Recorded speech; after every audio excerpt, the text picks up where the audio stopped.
Buenas tardes, bienvenidos, bienvenidas. Es muy emocionante ver que este tema llama a tanta gente, a tantas personas, realmente.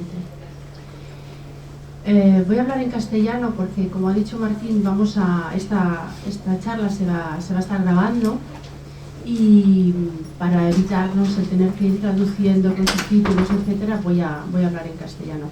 No quiere decir eso que de tanto en tanto meta una catalanada, entonces, bueno, ya sabemos cómo va el tema. Me gustaría explicaros brevemente cómo es que hoy estoy aquí hablándoos de la alta sensibilidad. Como seguramente muchos de vosotros y vosotras, desde el principio ya, desde que uno tiene uso de razón, yo me consideraba un poco bicho raro, incluso dentro de mi familia, porque también ellos no sabían cómo acogerme. O sea, que esta niña, ¿qué le pasa, no, a esta niña? Entonces crecí con esa sensación de ser bicho raro. A la larga, uno esconde ese bicho raro porque tiene que sobrevivir, entonces lo va escondiendo para hacerse normal a los demás.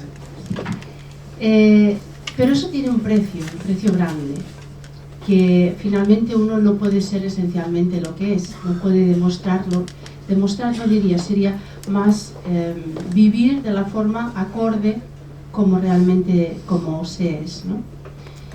Y yo hace como casi 20 años estoy en el mundo de la terapia, primero como usuaria, después como terapeuta, e incluso con los terapeutas que me acogieron en su día tenía una gran dificultad, porque lo que yo sentía, lo que yo percibía, era casi entendible para el terapeuta. Era como una forma de exageración que yo misma sentía que no me podían acoger. Entonces, de alguna forma yo también pensaba que era una soberbia por mi parte, y estuve mucho tiempo así. Hasta que hace relativamente poco, hace como 2 años, en una crisis profunda, otra vez porque esto es una oscilación, eso es muy característico de las personas altamente sensibles, que van oscilando entre más o menos una vida confortable y bajadas profundas en donde uno puede estar incluso deprimido.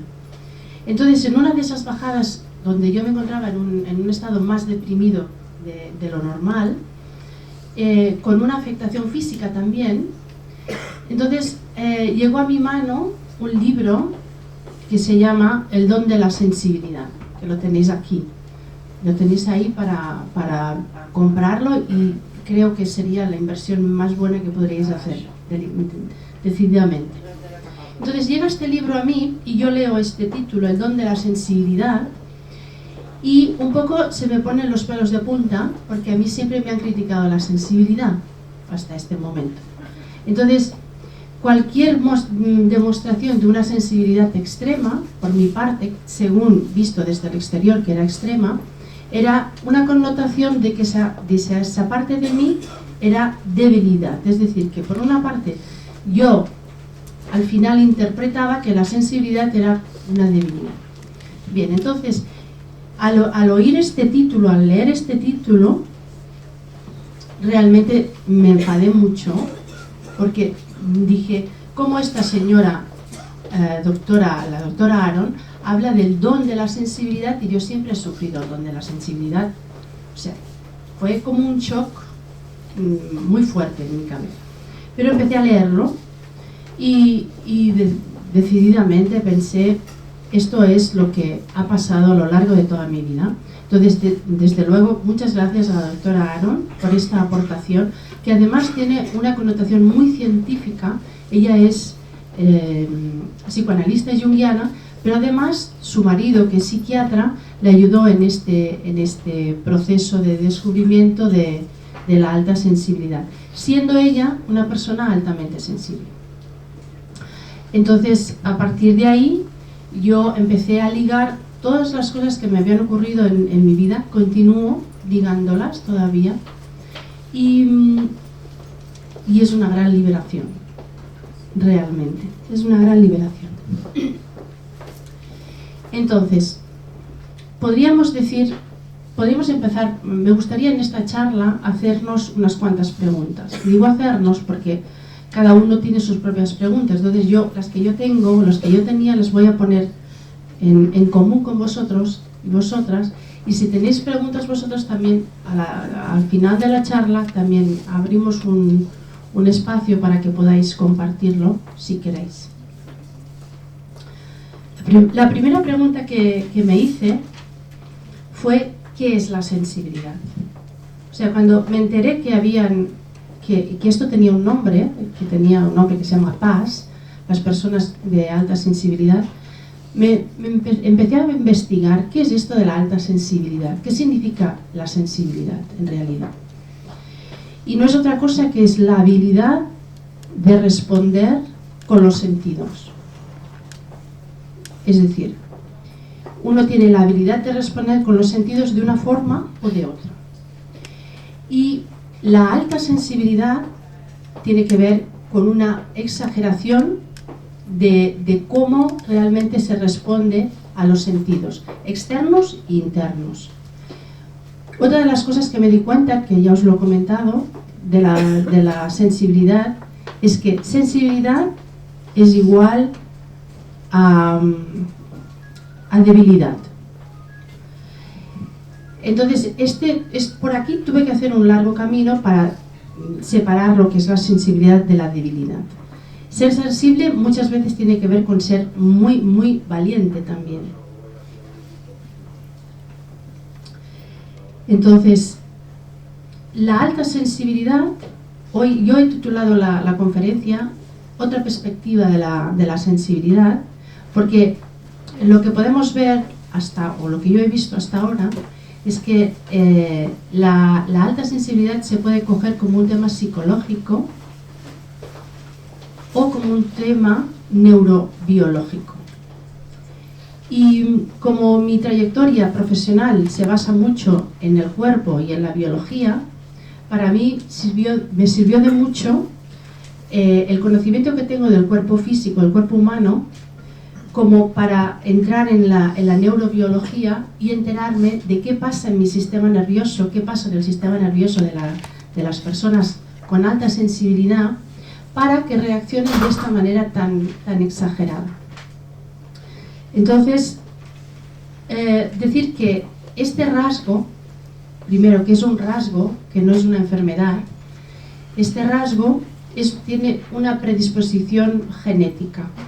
Es decir, que al menos uno de los padres seguramente será portador de esa alta sensibilidad.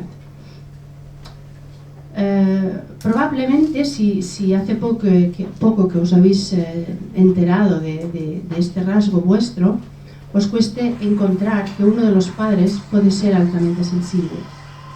En mi caso, de verdad que no había por dónde cogerlo. Pero luego, a la larga, cuando uno va creando el puzzle de su vida con ese nuevo conocimiento, realmente sí que luego encuentra quién es el padre. A veces son ambos, madre y padre, pero nos quedamos con que es una predisposición genética. Después, otra característica, visto desde la neurobiología, es que el sistema nervioso reacciona antes que las personas que no tienen ese rasgo.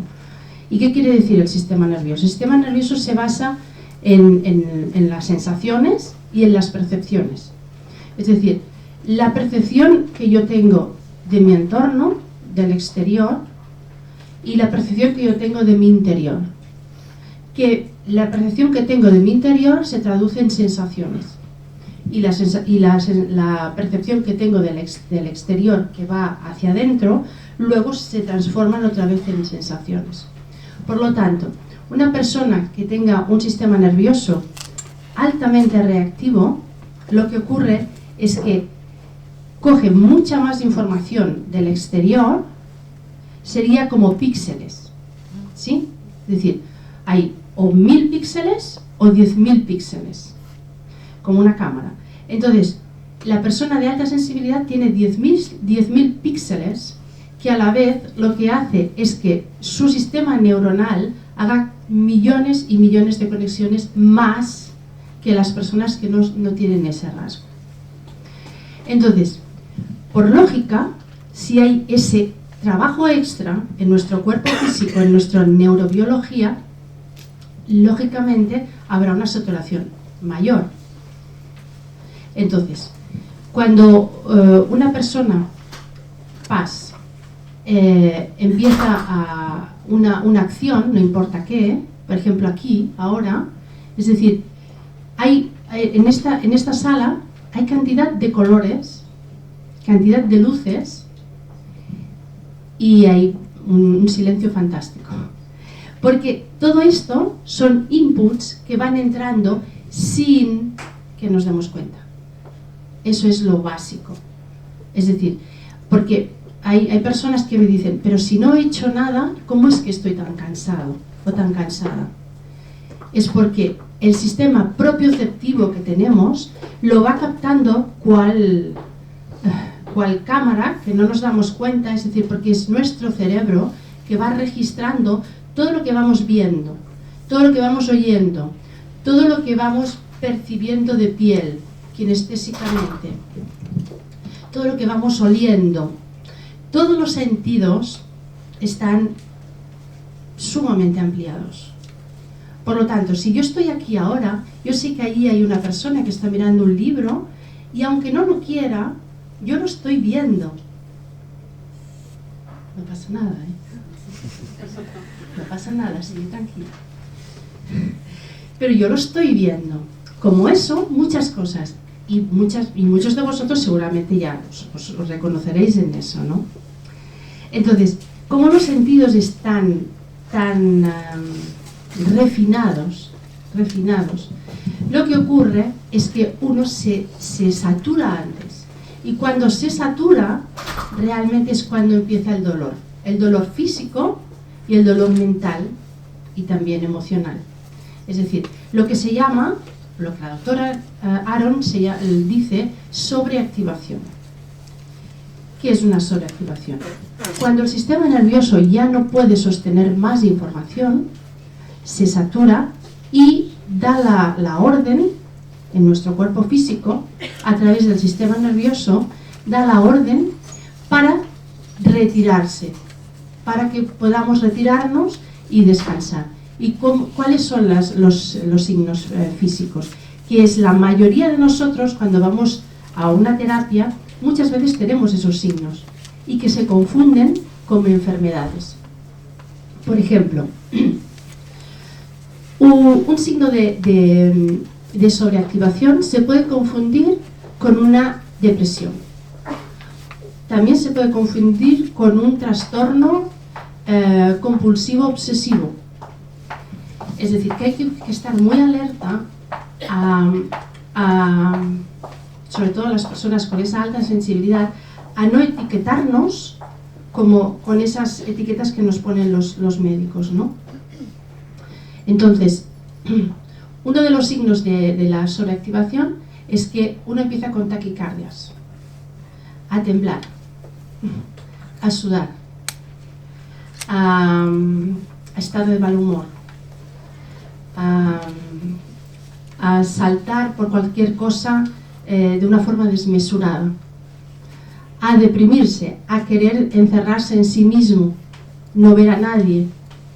Y todos estos signos son maravillosos, porque sin estos signos nosotros difícilmente podríamos seguir adelante, o las personas que tenemos una alta sensibilidad. Es decir, que tenemos el gran aliado, que es nuestro cuerpo, que dice, aquí hay algo que no funciona, hay que retirarse. Y normalmente, si esa sobreactivación no es crónica, que luego hablaremos de esa cronicidad, si esa sobreactivación no es crónica, normalmente cuando uno se retira, descansa y se relaja, es como si el sistema nervioso se vacía y ya, otra vez uno puede volver hacia el exterior. ¿Me entendéis? Entonces es como un ir y venir para mantener un cierto equilibrio. Porque la otra parte está en que, por ejemplo, una persona con alta sensibilidad que se encierra y queda con ella misma aislada, podríamos pensar que no se sobreactiva, ¿no? No tienes inputs exteriores, entonces no me sobreactivo.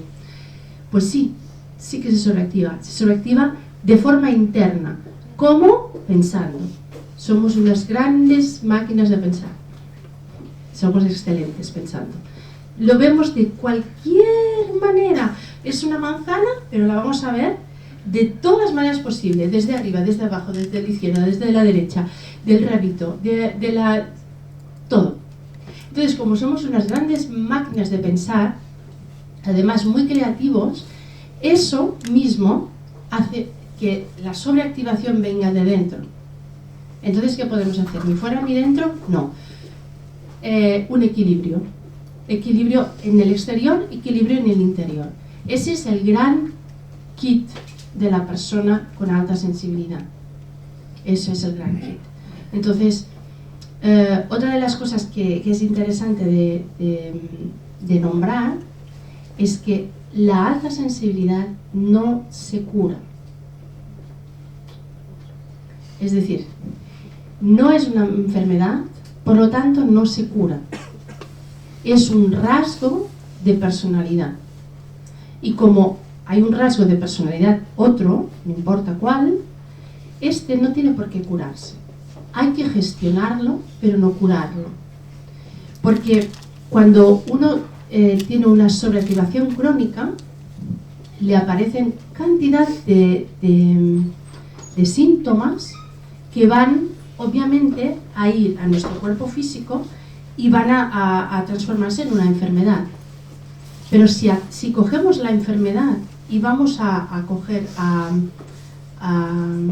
querer sanar esa enfermedad, sin encontrar el fondo de la enfermedad, no hacemos nada. Porque igualmente continúa el proceso interior. El proceso interior quiere decir que uno no ha asumido ese rasgo en sí mismo, por lo tanto se va a exponer de nuevo sin saber cómo gestionarlo. ¿Vale? Imaginemos que hay una enfermedad que yo me medico y lo sano. Ya está, con medicación, ok, muy bien. Pero yo puedo seguir mi vida cotidiana. Entonces, si yo me expongo igualmente a lo que hacía antes, es decir, no hay un cambio en mi vida cotidiana, va a pasar lo mismo. Es igual, va a durar un mes, 2 meses, 3 meses, 2 años, no importa. El síntoma va a salir, sino el mismo otro, porque en la base no ha sido atendido. Eso es una cosa muy común también, que yo me encuentro en la consulta. Es decir, que personas que vienen y que me explican, he tenido tal enfermedad, subí, me curé, volví a bajar, tuve otra enfermedad o la misma, subí, bajé. Porque en el fondo todavía no estaba asumido, porque no lo conocía obviamente la persona, ese rasgo. ¿Hasta aquí bien? ¿Seguimos? Bien. Luego me gustaría hablar también de las fases de integración de este rasgo. Personalmente, cuando empecé a leer, empecé a investigar sobre el tema, tuve estas fases que os voy a ir diciendo. En la fase del descubrimiento tuve un gran descanso. Al final dije, ¡guau! Al final es esto. Ya está, esto es lo que me pasaba, con tantos síntomas diferentes. Alergias. Es privilegiado en las PAS. Alergias. Enfermedades de piel. Enfermedades que tengan que ver con el exterior y el interior. Es decir, respiratorias. O sea, es como darle un sentido a todo lo que has estado viviendo. Entonces, cuando me investigué y me di cuenta de esto, fue un gran descanso. Dije, guau, ya está, mi vida está resuelta, ya sé lo que tengo, ya no tengo enfermedades. Luego de esto, ligeramente después vino la euforia. ¡Guau! Una euforia desmesurada con rasgos de querer imponer mi rasgo a los demás. No, porque yo soy sensible, entonces tú tienes que respetarme a mí. Eso ocurre. Es decir, como uno ha estado toda la vida escondiéndolo casi, eso, entonces cuando ya no sabe lo que es, cuando ya se informa, entonces hay como una reivindicación. Y el primero que se entera es la familia. A ver, tú que me decías que yo estaba un poco para allá, ahora mira lo que hay. Entonces hay como una reivindicación que eso puede trastocar la familia, el núcleo familiar. Porque imaginaos, un hombre o una mujer en pareja, él o ella que sea paz, y más o menos tachado de raro, cuando uno se entera de esto, lo primero que hace es ir a la pareja a explicárselo. Mira, ¿ves? Yo tenía razón. Ahora mira. Entonces, ahora como ya me he enterado, tú tienes que respetar esto, no tienes que poner la tele alta. No puedes tener esto porque no puedes fumar en casa porque claro, a mí no puedo. Entonces, todas esas cosas que antes nos aguantábamos porque no sabíamos lo que teníamos, luego hay una reivindicación. Y aquí es un tema delicado, porque en realidad en todo este proceso hay una palabra que para mí me ha servido muchísimo y es la humildad. Porque el mundo no va a cambiar. Antes nos he dicho, un 20% de la población es paz, según el informe de la doctora Aaron y su marido. Entonces, el 80% no lo es. Entonces, no van a cambiar por nosotros. O sea, vamos a ir a un lugar y va a haber ruido. Y vamos a ir a otro lugar y va a haber un olor que no nos gusta. Y vamos a ir a otro lugar y solo entrar vamos a sentir que tenemos que salir. Entonces, no va a cambiar esto. Entonces, ¿qué podemos hacer nosotros? Pues ir modulando. Es decir, si yo sé que tengo que entrar en un gran almacén, solo puedo estar 20 minutos, pues solo puedo estar 20 minutos. Y eso depende de la humildad ya de cada uno, de decir, ok, este es mi rasgo, lo asumo y así voy. No hay más. Entonces, ese proceso es muy importante durante todo momento de integración del rasgo. Luego, obviamente, cuando uno empieza ya a aceptar ese rasgo, a informarse, a ir a un terapeuta o de forma autorreferente, empezar a decir, bueno, ¿yo qué voy a hacer ahora? Ya lo sé, he pasado por todo este proceso de euforia, de reivindicación, pero ahora hay un llamamiento a hacerse autorresponsable.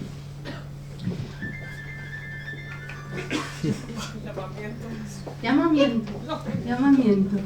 Hay un llamamiento a hacerse autorresponsable del proceso. Es decir, porque como al principio sufrimos el rasgo, luego en el proceso de integración vamos a ver, no me adelanto, pero luego vamos a ver lo que ocurre.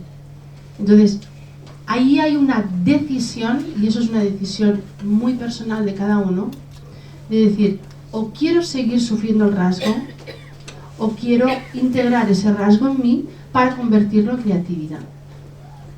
Y os puedo asegurar, y eso siempre me emociona, que todas las personas que he visto paz tienen una cantidad de creatividad, una inteligencia múltiple que es impresionante. Por lo tanto, cuando me encuentro con una persona delante que tiene esa alta sensibilidad, solo puedo ver su potencial. No puedo ver otra cosa. Entonces, hay un gran potencial escondido que llama a ser expuesto.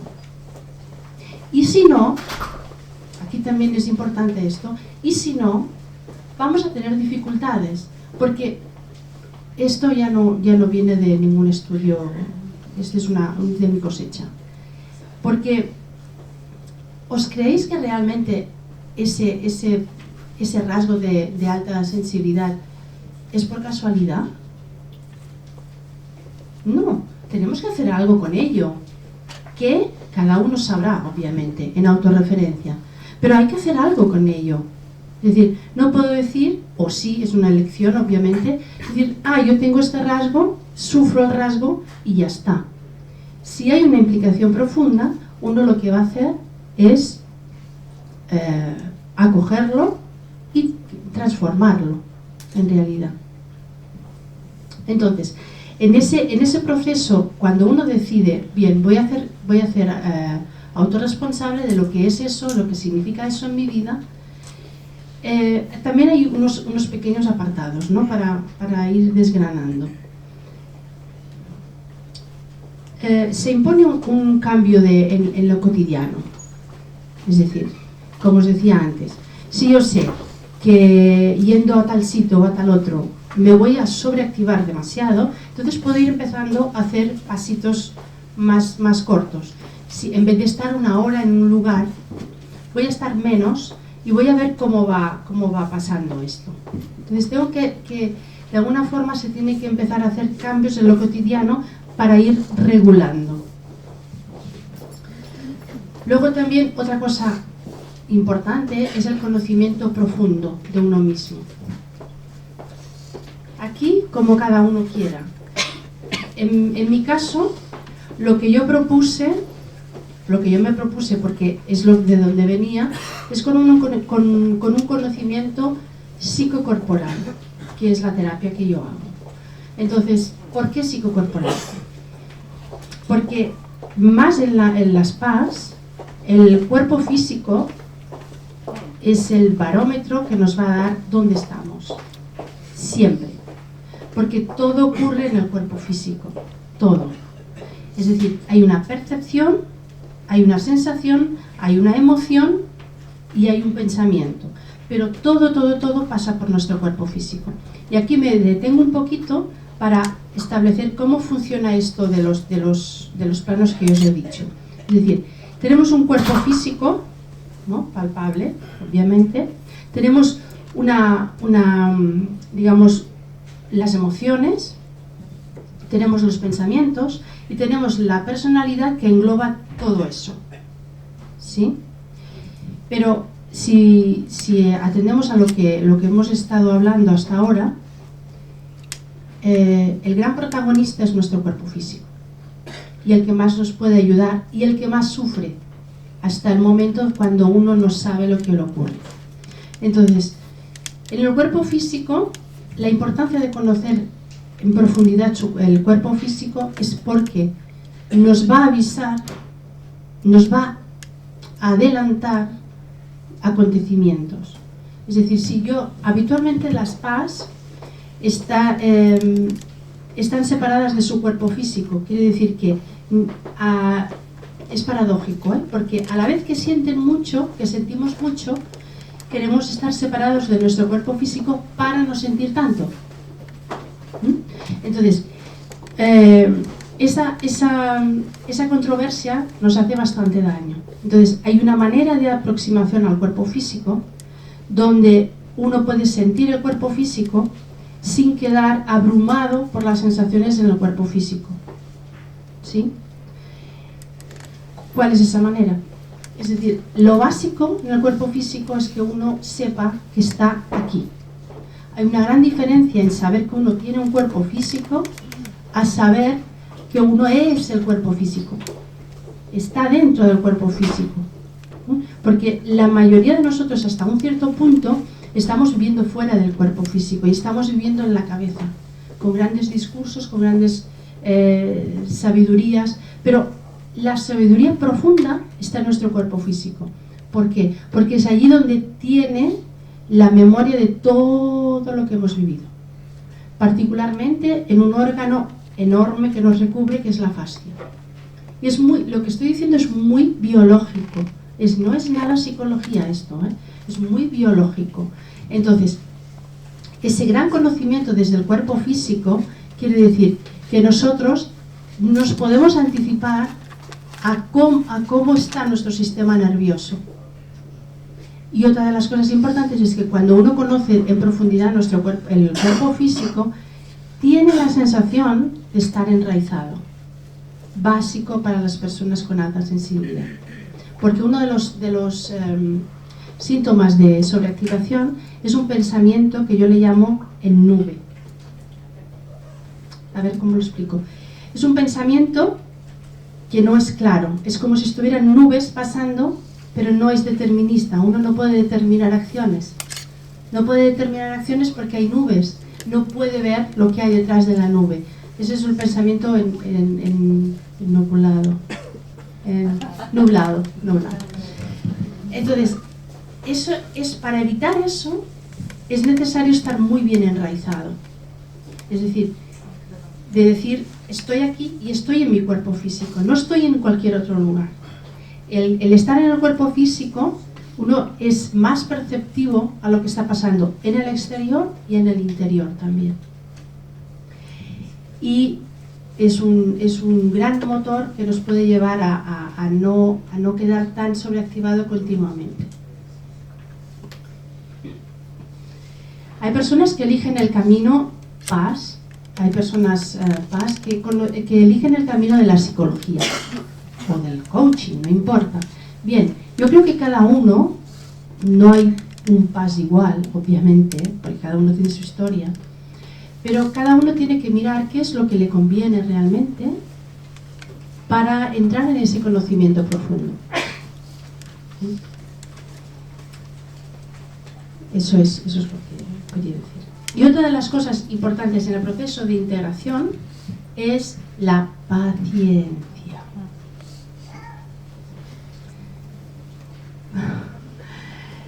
Estoy en ello yo. Porque en realidad es como volver a nacer. Y en realidad es como ser padre de ti mismo, madre de ti misma. Y imaginaos un bebé, ¿no? Un bebé, acabado de nacer. No cogeríamos el bebé y lo dejaríamos en el Corte Inglés, perdón si hay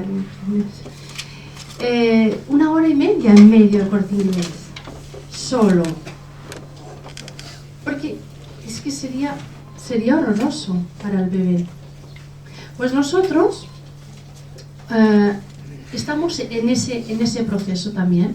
De cuando uno descubre eso, es como ir haciendo intentonas, pero cuidándose mucho, obviamente. Y no siempre eso lo podemos ver a la primera. ¿Por qué? Porque tenemos una inercia de muchos años ya. Es decir, queremos ser, al menos yo hablo por mí, como los demás. Y no es posible ser como los demás. O sea, yo no puedo ir a una discoteca y eso lo tengo que asumir. Y muchas veces la paciencia brilla por su ausencia. Porque quiero hacer como todos, quiero hacer esto y quiero hacer lo otro. Y no es posible. Y cuando me equivoco y estoy más tiempo en una situación que me es sobreactivadora, me enfado. No, pero ¿cómo? No se puede uno enfadar consigo, porque es un retroceso, finalmente. Es apasionante también, por otra parte, el ir descubriendo esa otra parte de nosotros. Porque es un acierto y error, continuamente. Y no sé si os va a desilusionar un poco lo que os voy a decir ahora, pero esto va a ser para siempre. Ay, es así. Pero hay una buena noticia, que cuando ese rasgo se transforma y se asume, hay una gran creatividad que sale. Entonces, créanme que uno empieza a conocer cosas que no imaginaba que estaban dentro. Puede escribir, puede cantar, puede, lo que sé, pintar, no importa. Puede servir a lo que sea. O sea, cuando uno se ocupa de ese rasgo, de integrarlo profundamente, luego hay la gran sorpresa de que eso se gira.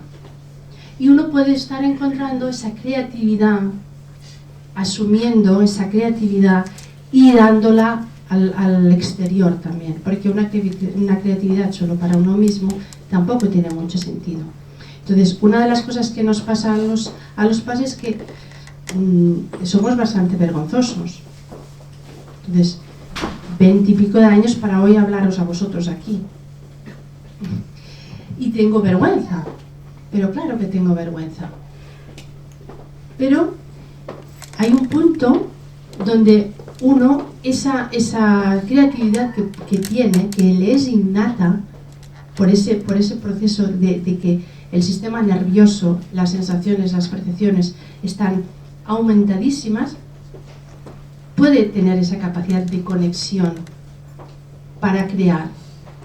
Muchísimos actores, muchísimos bailarines, muchísimos pintores son personas con alta sensibilidad. Exacto, exacto. Son porque tienen una gran imaginación. Seguro que más de uno sabe que tiene una gran imaginación. Una gran imaginación que muchas veces uno diría, bueno, un poquito menos estaría bien. Pero está ahí. Entonces, en vez de utilizar esa gran imaginación para, algunas veces, que eso también es hay una tendencia a eso, autoagredirse, bueno, cuando uno ya realmente ha hecho el clic, cuando ha integrado, se pone en el proceso de integrar ese rasgo, realmente lo que ocurre es que esa energía vital que estaba hacia adentro y hacia uno mismo, haciéndole daño, se vuelve hacia afuera para manifestar una creatividad realmente. Pero seguramente algunos de vosotros cuando me oís esto os suena a chino ahora, y es lógico. Pero yo no me quiero quedar solamente con lo mal que lo pasamos, porque hay como en todo, hay un peligro y hay una oportunidad. Si el peligro es decir, soy Paz y yo, pobrecita de mí, yo soy Paz, entonces claro, no puedo hacer esto, no puedo hacer lo otro, uy, no, yo no. Eso es una. Pero hay la oportunidad de coger ese y darle la vuelta. Y por eso os decía antes que es una gran decisión. La gran decisión de coger la vida en vosotros, de decir, ok, yo voy a integrar esto y ya está.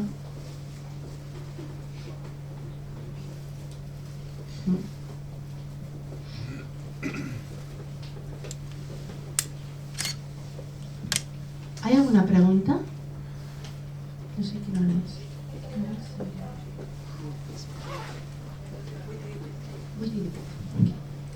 ¿Hay alguna pregunta? Sí.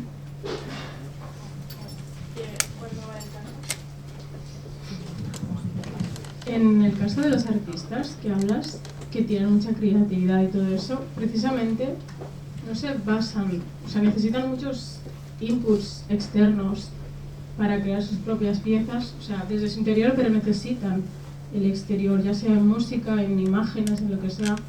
Entonces, a mí me crea como un conflicto, ¿no?, entre demasiada información es, digamos, bueno, malo para mí, o necesito esa información. ¿Tú puedes poner tu ejemplo en ti misma? Sí. Vale.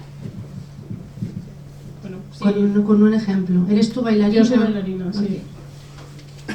¿Y entonces qué ocurre? Necesito la música, no es lo mismo cuando estás escuchando música, por ejemplo, a sonidos muy bajitos, necesitas música alta, diferentes tipos de música, y necesitas ver otros bailarines, otros, no sé, te vales incluso de cualquier sonido de la calle, lo puedes interpretar. Sí. Entonces, por eso a mí me crea, no sé, un conflicto ahí. ¿Sí? ¿Cuál es el conflicto? Porque para mí, en mi caso, demasiados inputs son necesarios para crear. Vale. Y siempre continuado esos inputs, siempre mantenido en el tiempo. ¿Te va bien? No estoy las 24 horas quizás pensando en una pieza, o bueno, simplemente te dejas llevar. Otras veces no prestas atención quizás a eso. Supongo que siempre.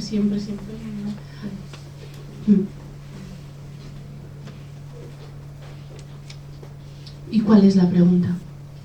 Que no, o sea, en el caso de los artistas no se consideraría, puesto que es mejor, más inputs, aunque sean personas muy sensibles a la vez. Como para mí que coexisten las dos cosas, son muy sensibles, por supuesto, pero necesitan esos inputs que le ayudarán, no al contrario. No sé si me explico. Claro, aquí entraríamos en una generalidad que es difícil de acoger, ¿eh? Cada uno es cada uno, pero sí que como artista sí que puedo decirte, por ejemplo, cuando se está creando las 24 horas. O sea, cualquier cosa te sirve. El tono de voz de alguien, te sirve la mirada de alguien, te sirve el gesto de alguien. Es así, es el proceso creativo, es así. Ahora, una cosa es eso y otra cosa, en todo caso es lo que yo he visto o lo que yo puedo decir por mí, una cosa es esto y otra cosa es, incluso llevando un proceso creativo, que uno queda totalmente absorbido por él, continuamente, incluso en sueños, sí que hay un momento en que hay que como retirarse para no quedar sobreactivado. Hablo de mí, no conozco tu caso, ¿eh? Pero entonces el propio proceso te puede llevar a sobreactivar. Entonces cuando uno ya se da cuenta que entra, vamos a decir, en esa obsesión, que uno deja ya de disfrutar cuando se convierte en una obsesión, ahí sí que es el momento de darse cuenta que uno se está sobreactivando. Entonces retirarse un poco es importante. Una de las cosas que funciona en las personas con alta sensibilidad para descargar el exceso de información es el silencio. Es el silencio, realmente. El silencio, la naturaleza, muchas veces a algunas personas les sobreactiva y otras personas no. Ahí hay que buscar cada uno. Pero una de las cosas que más rápidamente funciona es el silencio. Y con poca luz. Eso es lo que yo he visto, lo que yo más he visto. Gracias. Aquí dice una ducha y agua. ¿Qué? ¿Alguna cosa más? ¿Sí? Espera, que te van a dar el micro. Al inicio tú hablaste de que las personas de alta sensibilidad pueden tener cambios, ya sea de humor, pueden presentar cansancio y tal. ¿No nos pueden confundir que seamos bipolares? O al hacer la terapia, el terapeuta no nos puede relacionar con una bipolaridad. Sí, se puede relacionar. Sí, totalmente. Porque hay una exageración de síntomas. Es decir, o uno está muy mal o uno está muy bien. O sea, porque cuando la persona de alta sensibilidad está muy bien, está eufórica. Está eufórica, realmente. Entonces sí, puede confundirlo esto, sí. De hecho, no sé si conocéis el reportaje de Televisión Española, el TV2, que se llama La sensibilidad al trasluz. Hablan psiquiatras, hablan neurólogos y hablan de eso realmente. Es decir, cuando ya cuando ya la alta sensibilidad pasa a ser un trastorno. ¿Pero por qué pasa a ser un trastorno? Porque no se ha atendido antes. Entonces se cronifica, lo que se llama una cronificación de la sobreactivación. El sistema nervioso cae, porque lo que ocurre en el sistema nervioso con una sobreactivación crónica es que las glándulas suprarrenales, esas dos glandulitas que están encima de los riñones, se saturan, se gastan. O sea, para los chinos es la energía vital, ¿no? Es la energía de la vida. Entonces esas glándulas suprarrenales, cada vez que hay más estrés, se van desgastando. Y cuando ya no pueden más, el cuerpo se deprime. Y hablo de cuerpo. El cuerpo se deprime, pero luego va obviamente la mente. Entonces, estos científicos, en el documental, si lo queréis ver, es muy interesante porque realmente explican el porqué. ¿Por qué el trastorno? ¿Por qué una persona cuando llega con un trastorno de personalidad o llega con un trastorno obsesivo-compulsivo a la consulta, si no se mira lo que hay detrás, va a quedar empastillado, simplemente. Entonces, no sirve para nada en realidad esto, porque se le va a mantener. He visto personas que tienen están tomando pastillas y lo que ocurre es que se les mantiene como en un estado encefalograma plano, pero no pueden vivir. O sea, realmente no, están como ahí en letargo, en un letargo, ¿no? Y sí, se puede confundir esto. Yo les aconsejo a las personas que están en terapia y el terapeuta no sabe lo que es un PAS, que les regale el libro. Realmente, sí. Igual que lo digo a las personas que tienen niños que son PAS, que les lleven el libro a la escuela, a la profesora. Este es otro tema apasionante de los niños, porque, mirad, si podemos coger a los niños en su edad más temprana y realmente hacerles poco a poco partícipe de cuál es su rasgo, ahí vamos a tener niños inteligentes poco. Van a dar todo de sí de una forma impresionante. Pero lo que ocurre es que en los niños ahora, en las escuelas, cuando el niño es muy inquieto, cuando el niño llora mucho, cuando el niño no se relaciona con los demás, automáticamente se les tacha de o hiperactividad o rasgos de autismo. Entonces, lo que ocurre ahí es que empieza todo un viaje donde primero los padres se asustan, obviamente, pero si pudieran comprender que el niño en la escuela con 20 niños más que están tocando las cacerolas, los no sé qué, los no sé cuántos, no puede sostener ese ruido, no es que no quiera, no es porque el niño sea caprichoso, es que no puede. O sea, la doctora Aaron dice que las personas con alta sensibilidad, algunas, los sentidos están aumentados por 10. Es decir, que imaginaos solo la temperatura de 20 grados, 30 grados en verano, si la persona lo que siente son 40 grados. Si un sonido es X, 10 veces más, bueno, es que no se puede soportar. Entonces a un niño le pasa eso. Está en clase con 10, 20 niños más, que cada uno hace su vida y se pelea en todo esto, pero claro, el que es altamente sensible tiene que buscar su recurso. ¿Cuál es el recurso más habitual? Aislarse. Coger un trenecito, coger un cochecito y me aíslo ahí. Entonces, ya viene ahí toda la etiqueta, bueno, es un rasgo de autismo, Entonces, es importante verlo también. Entonces, hay un trabajo extraordinario a hacer con las profesoras y profesores de guarderías. Es impresionante porque en realidad ellos son una llave, una clave importante para verlo y para decir, a ver, hay esto, pero hay esta posibilidad. No digo que todo el mundo, todos los niños sean PAS porque tienen esos comportamientos, pero hay esta vía, pero también hay otra vía. Entonces, dar a conocer las dos vías sería interesante también. Me he ido de tema.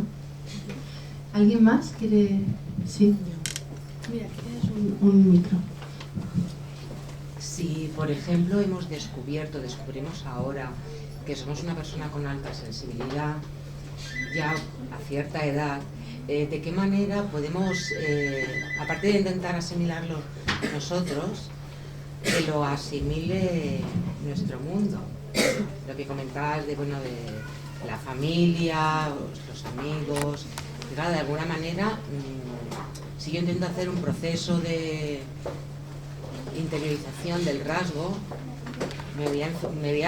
lamentablemente voy a tener el problema con mis relaciones hacia los demás. Entiendo.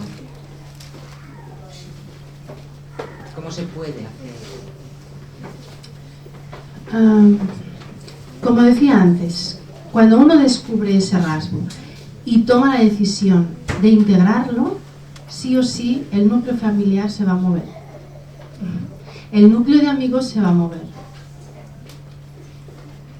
Porque es lógico, Una de las cosas que ocurre en las personas que deciden integrar ese rasgo es que sí o sí no les queda otra cosa que cada vez ser más autorreferente. Sí o sí. Poner límites. Sí o sí. Porque eso es el ABC para integrar el proceso. Es decir, esto sí que lo quiero, esto no lo quiero, esto lo quiero hasta aquí, esto lo quiero hasta acá. Pero en autorreferencia, no es porque el otro tenga que hacerlo, que ahí está la trampa, que decía yo en el punto ese de reivindicación. Ah, no, mira, yo soy altamente sensible, entonces me tienes que respetar desde este punto. No, el otro puede hacer lo que quiera. No es su historia, es nuestra historia. Ahora, sí que hay un proceso que uno tiene que decir esto sí y esto no.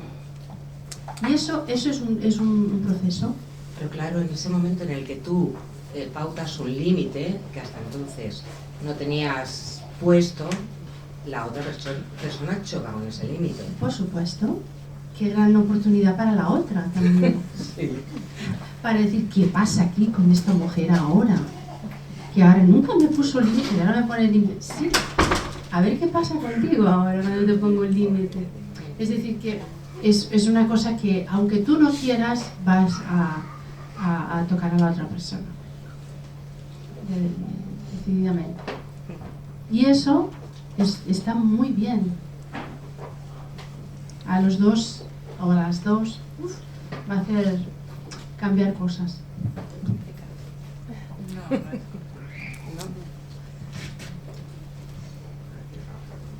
¿Alguna cosa más?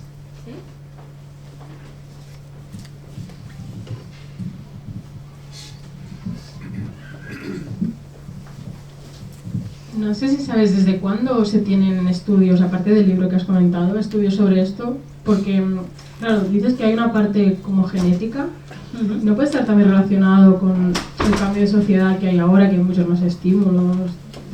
No sé. ¿Desde cuándo, si sabes desde cuándo se tienen estudios sobre este tipo de personas? Pues no. Pero siempre me viene la respuesta de que siempre ha habido artistas. Entonces... Ya, pero me refiero a... Científicamente sí. Hablas, no. Uh-huh. No sé. No. Gracias. ¿Sí? Aquí.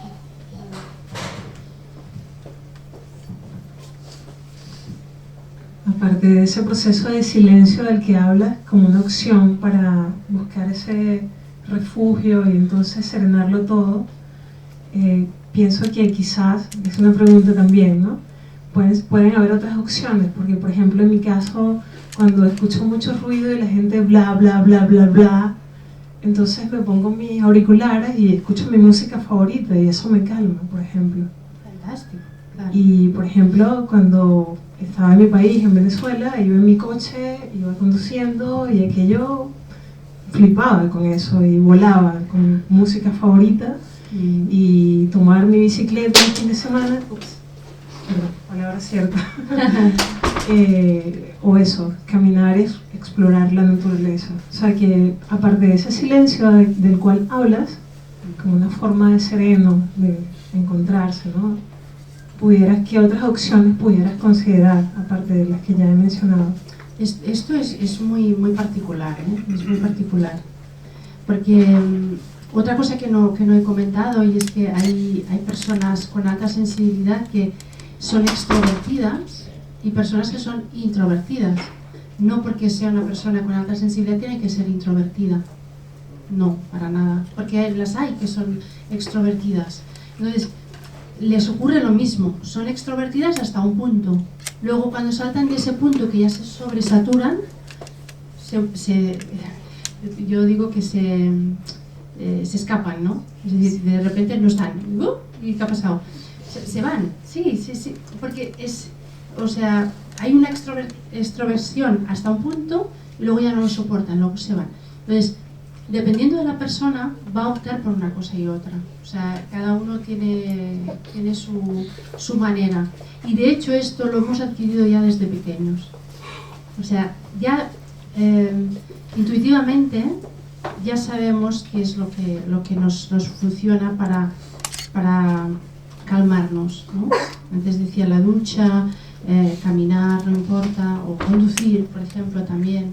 Relaja mucho conducir si no es por ciudad, por ejemplo. Otra pregunta.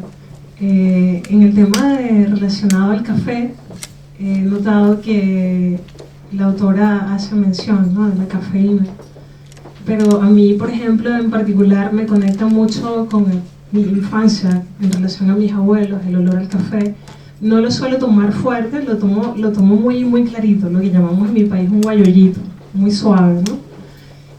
Pregunto, no sé, porque considero que en otros aspectos soy sensible, pero me gusta un cafecito suave, porque también me conecta un poco con eso. Fantástico, a mí también me encanta el café, pero no lo puedo tomar porque me pongo una moto. Pero, mirad, en el libro hay un test, pero ningún test, ni este, ni cualquier otro, va a determinar si sois o no sois paz. Ninguno, porque eso es algo que o resuena o no resuena. O sea, no tiene nada que ver con el intelecto. Voy a ver cuántas cruces tengo aquí. Uy, me han salido 20, sí, soy paz. ¿Cuántas? Tengo 3.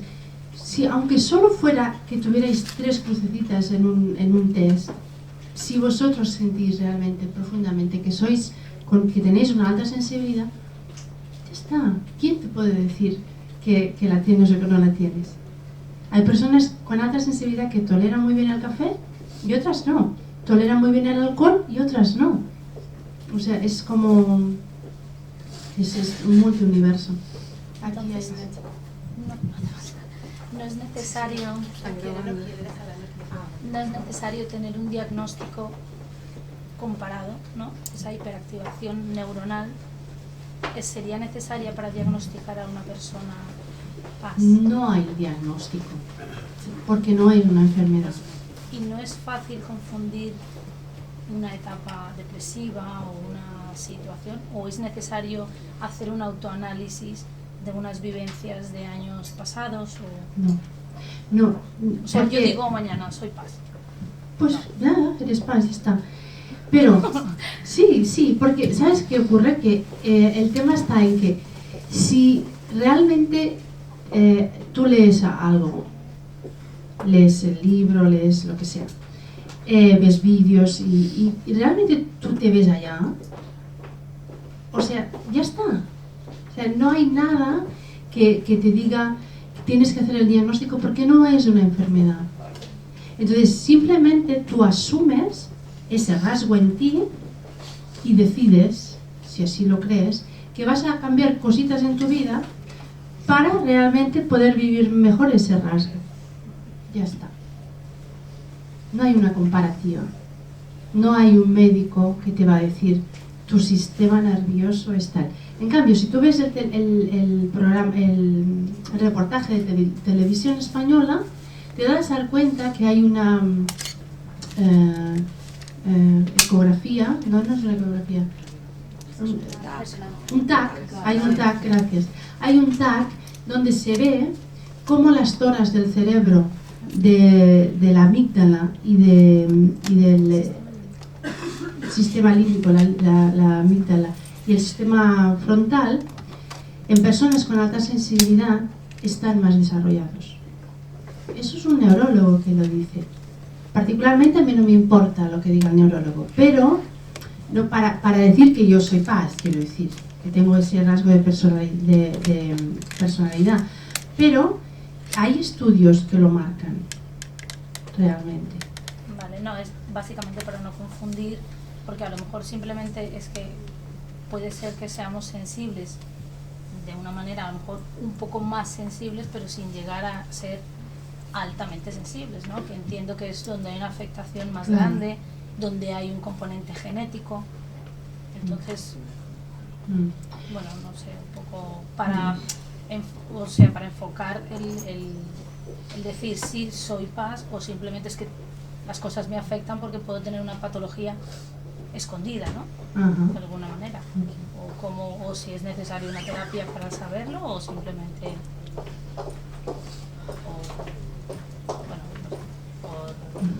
porque yo lo piense y diga, pues creo que sí soy paz, o no.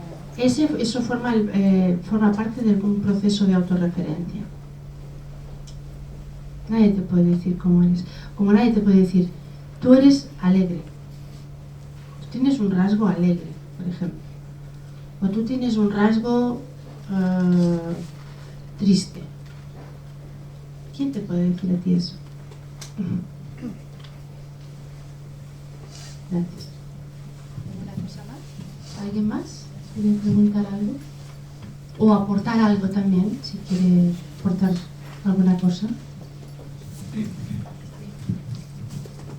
Hola, buenas tardes. Yo trabajo con niños recién nacidos. ¿Vale? Entonces lo que me doy cuenta es de que los niños son todos súper sensibles cuando nacen, ¿vale?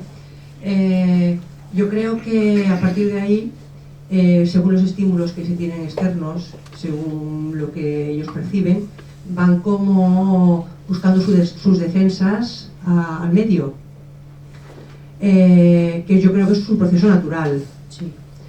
Pienso que a lo mejor las personas altamente sensibles falla algo ahí en el que no encuentran o no saben buscarlo de alguna manera, esa especie de protección frente a los estímulos externos de todo tipo, y están como más abiertos a los estímulos. Pero que yo creo que todos los niños cuando nacen son altamente sensibles. Hay una particularidad en algunos que posiblemente saben cómo adaptarse más al medio que otros, tal vez. ¿Puede ser? ¿Es una pregunta? Sí. Sí. Mira, sí, obviamente todos los niños son sensibles cuando nacen, sí, pero si cogemos a dos niños hermanos que han nacido juntos y están juntos, habrá uno que empezará, no inmediatamente después de nacer, pero con el tiempo irá cogiendo una característica. Por ejemplo, puede ser que uno sea muy tranquilo, que no le moleste nada, esté bien tranquilo, y haya otro que los estímulos de luz, los estímulos auditivos, incluso de la ropa, cuando una etiqueta o algo, ya le empiece a molestar.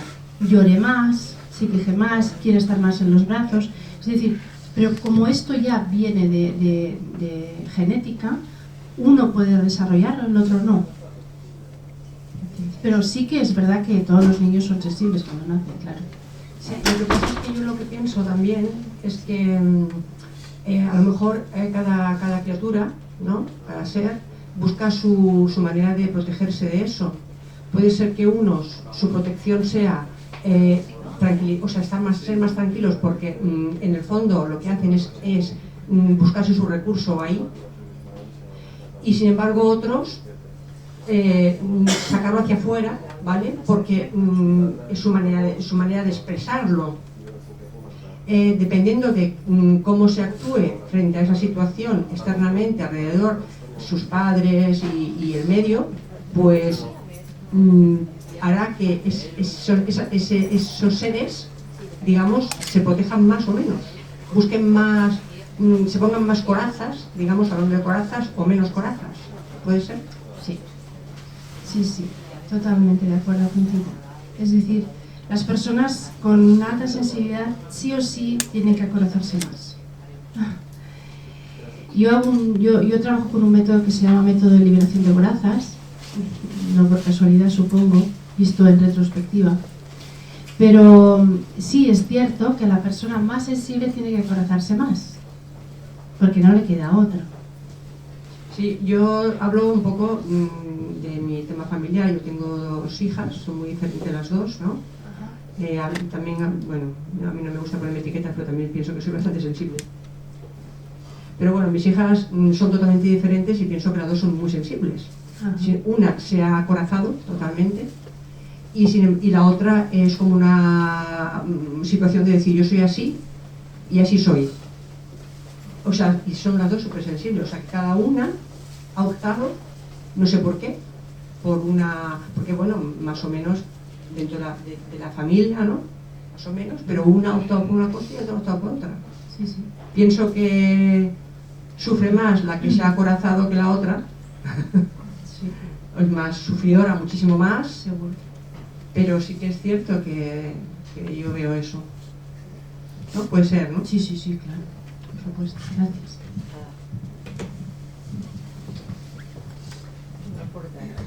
Claro, por supuesto. Mira, aquí.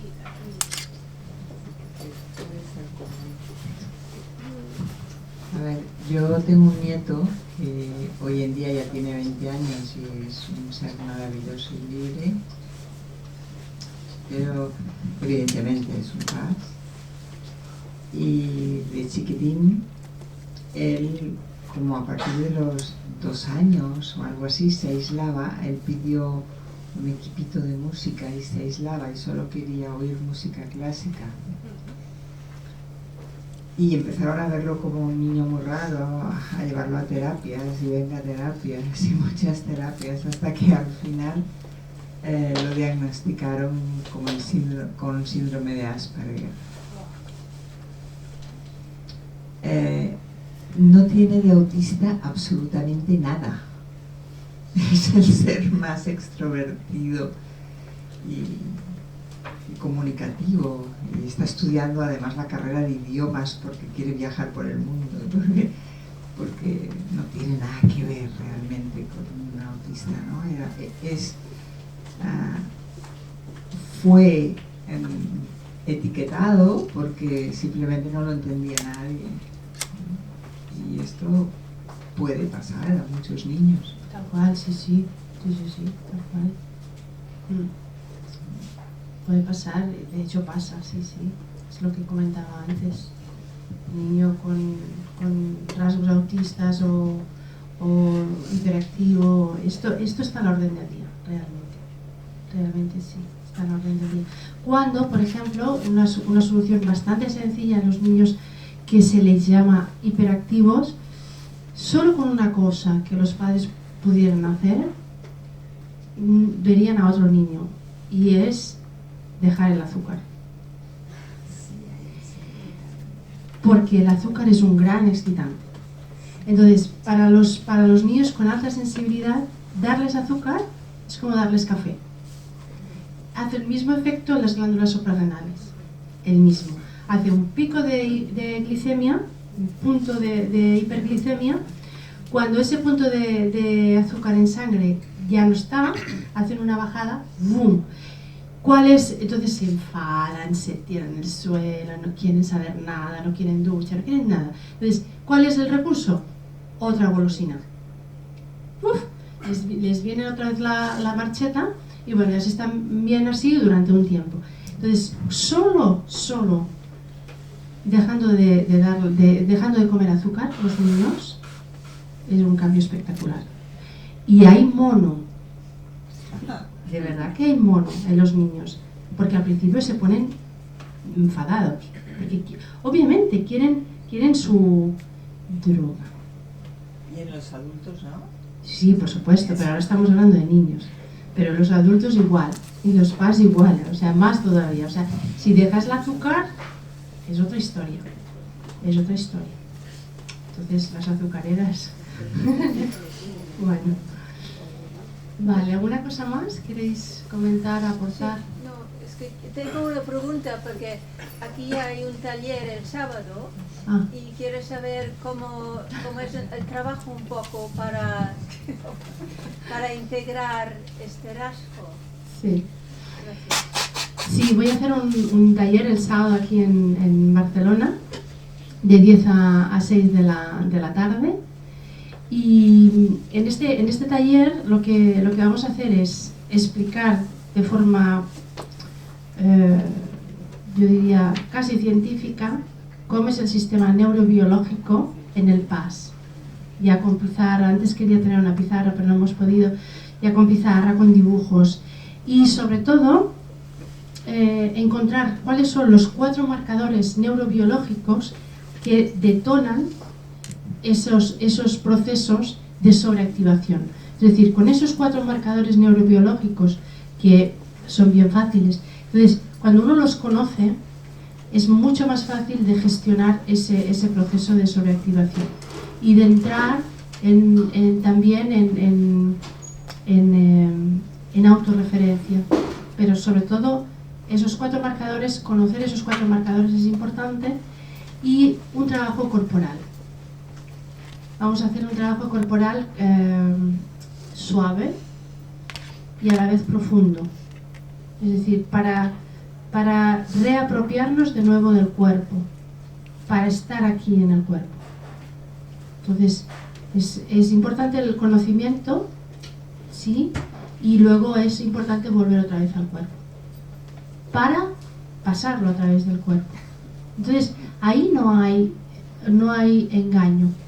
Es decir, el cuerpo nunca miente, nunca. Entonces, eso es lo que vamos a hacer en el taller. Gracias.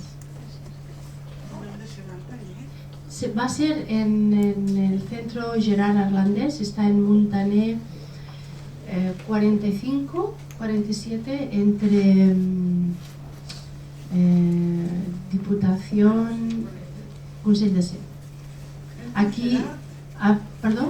¿Es una planta baja? No, es en el segundo primera. Aquí está Martín y su colaboradora, que tiene las hojas y todo eso. Si queréis y si os interesa inscribiros, luego podéis hablar con él y ya os informo más.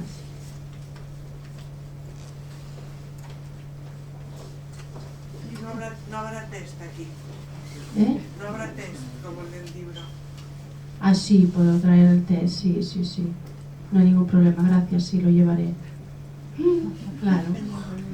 Claro, no había pensado, gracias. ¿Estás ubicada en Barcelona? Estoy ubicada aquí, sí. O sea, que en caso de que no pueda ir a tu taller, sí, yo tengo la consulta individual también donde he dicho antes, en Montaner, y también podéis localizarme a mí, o me podéis llamar por teléfono o por email o por donde queráis. ¿Vale? Bueno, un placer, gracias a todos y a todas.